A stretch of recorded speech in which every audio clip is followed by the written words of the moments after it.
কি অবস্থা তোকে? কিরম আছিস? ভালো আছি মামা। পাহাড়ে ঘুরতে যাবো ভাইয়া, অনেকদিন সমুদ্রে যাই না, চলো সমুদ্রে যাই, ঘুরতে যাই।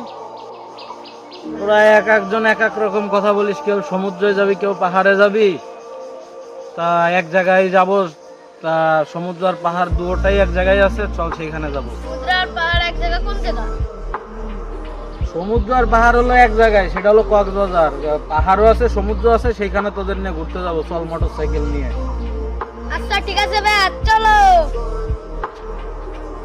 দাঁড়া, আমার বসের একটা ফোন আইছে। সালাম আলাইকুম স্যার। জি স্যার, আমি আসতেছি, মোটর সাইকেল আমার কাছে।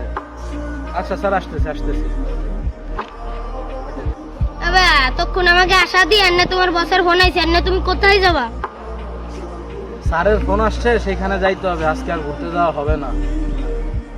কি বালের চাকরি করো, বেতনও পাও কম, আবার জানে স্যারে ফোন দেয় তুত্তুরে চলে যাও, আমাকে ফেলাই।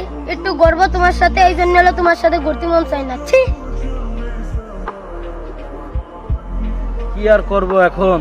এই 2টা টাকা বেতন পাইয়া যাই পাই, এই চাকরি কইরাই তো তোদের নিয়ে বেঁচে আছি। আর তোরা এখন আমারে সামান্য ঘুরতে যাইতে পারতেছি না তোদের নিয়ে আজকে, তাইতে এতগুলা কথা শোনাইলি আমারে। তাই কব না তোমারে, তুমি আমাকে একটা দিনও ঘুরতে নিয়ে যাও না, ডেলি দিন বসের ফোন তেলি তুত্তুরে চলে যায়। তোমার মতন ছোট লোকের সাথে আর আমি থাকবো না, যাবো না, কিছু করবো না।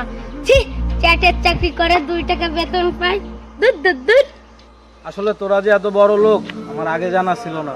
আচ্ছা ঠিক আছে ভাই, আমি আমার চাকরিতে যাই, তোরা বড় লোকের মতো থাক, আমি চলে যাচ্ছি। আমার ভুল হইলে আমারে মাফ করে দিস।